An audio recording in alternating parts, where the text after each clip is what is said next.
عزیز طلباء و طالبات، اس ویڈیو میں ہم 12ویں جماعت کا 2021 کا کوشچن بینک سولو کرنے کی کوشش کریں گے۔ تو چلیے شروع کرتے ہیں۔ پہلے دیکھیے حصہ نثر 20 نمبرات پر مشتمل ہے۔ درج ذیل درسی اقتباس کا بغور مطالعہ کر کے دی ہوئی سرگرمیاں ہدایت کے مطابق مکمل کیجیے۔ پہلے یہ جدول آپ کو مکمل کرنا ہے، پہلے آپ کو یہ پڑھنا ہے جو آپ کو پیسج دیا ہوا ہے۔ اب سلطان سکندر کا یہ 21واں سنِ جلوس تھا۔ میری بیٹی 12 برس کی ہو کر 13ویں میں لگی تھی۔ گھر سے خبر آئی تھی کہ اس کی سگائی اور پھر بیاہ آئندہ برساتوں میں ہو جائے تو خوب ہو۔ مجھے بلایا گیا تھا کہ جا کر سب معاملات طے کر دوں۔ ہر چند کے خداوند عالم سلطان سکندر نے شرع شریف کی پابندی پر بہت زور دیا تھا، لیکن ہم ان کے اطراف کے گنوار مسلمانوں میں ہندوؤں کی بو باز ابھی تک بہت کچھ باقی تھی۔ جمعے کے سوا ہر دن ہم لوگ ہندوانی دھوتی پہنتے تھے۔ جمعے کو البتہ دوبر کا ڈھیلا سفید پاجامہ، گاڑے کا اور محمودی کرتا پہنا جاتا تھا۔ ہماری عورتیں گھر سے باہر نکلتی تھیں لیکن لمبا گھونگھٹ کاٹ کر۔ ہر گھر میں ایک صندوق تھا جس میں دیوالی اور دسہرے اور عید اور بقرعید اور شبرات کے لیے روپیہ پس انداز کیا جاتا تھا، یعنی جمع کیا جاتا تھا۔ شادی کی رسمیں بہت کچھ ہندوانہ تھی۔ کنیا دان یا جہیز کی صورت تو نہ تھی، لیکن لڑکے والے شادی سے پہلے منگنی لے کر ضرور آتے اور اس موقع پر شادی سے کچھ کم ہی خرچ ہوتا۔ نکاح کے بعد رخصتی، جیسے ہم لوگ گونا کہتے تھے، اکثر بہت دیر سے ہوتی۔ ہندوؤں کی طرح ہمارے یہاں بچکانہ شادی کا رواج تو نہ تھا، لیکن منگنی، پھر نکاح اور پھر گونا کی رسمیں کچھ نہ کچھ وقفے سے ادا ہوتی تھی۔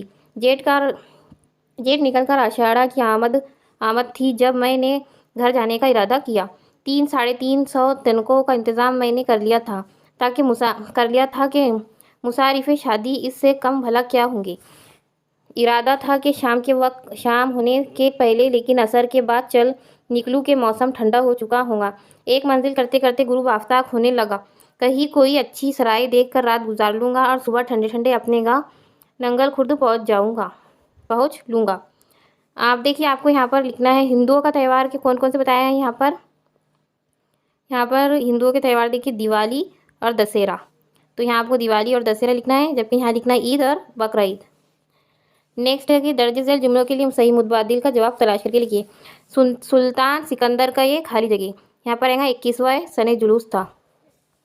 نیکسٹ دوسرا ہے مجھے بلایا گیا تھا کہ جا کر سارے معاملات طے کر دوں۔ 300-350 تنکوں کا انتظام میں نے کر لیا تھا کہ اس کا جواب ہوگا یہ جی مصارف شادی اس سے بھلا کم کیا ہوگا۔ جیم ایک منزل طے کرتے کرتے غروب آفتاب ہونے لگا۔ آپ دیکھیے تیسرا ہے کفایت شعاری سے متعلق ذاتی رائے تحریر کیجیے۔ کفایت شعاری یعنی کہ پیسوں کی بچت کرنا، تو اس کے متعلق آپ کی جو رائے آپ کو ظاہر کرنی ہے۔ دیکھیے یہاں ہم نے اس کا جواب لکھا ہے کفایت شعاری کرنا یعنی پیسوں کی بچت کرنا۔ ہماری رائے میں ہم سب کو کفایت شعاری کرنی چاہیے، کیونکہ وقت اور حالت کب بدل جائے اس کا علم سوائے خدا کے کسی کو نہیں۔ کبھی بھی کسی بھی چیز کی ضرورت پڑ سکتی ہے اور ہمیں ہر حالات کے لیے تیار رہنا چاہیے۔ خود کو اس کے لیے تیار رکھنا چاہیے، چاہے حالات کیسے بھی ہو، ہمیں کسی کا محتاج نہ رہنا پڑے، اس لیے کفایت شعاری کرنا بہت ضروری ہے۔ اس لیے ہمیشہ کفایت شعاری سے ہی کام لینا چاہیے۔ اس کے علاوہ آپ اس میں اور ایڈ کر سکتے ہیں جو بھی سبق نمبر 3 ہے شال، اس میں اس کا یہ پیسیج ہے، اس کے دیکھ کر آپ کو سرگرمیاں مکمل کرنی اسے پڑھ کر۔ تو شروع کرتے ہیں۔ بڑی عزیز تھی یہ شال حمیدہ کو، بہت دنوں سے اس کی خواہش تھی کہ اس کے پاس ایک شال ایسی خوبصورت اور اتنی اچھی ہو کہ کسی کے پاس نہ ہو۔ اب اپریل میں عبید جشن بہار کے مشاعرے میں شریک ہونے کے لیے سری نگر گیا تھا، وہیں سے یہ شال شہر کی ساری دکانیں چھان کر وہ حمیدہ کے لیے لایا تھا۔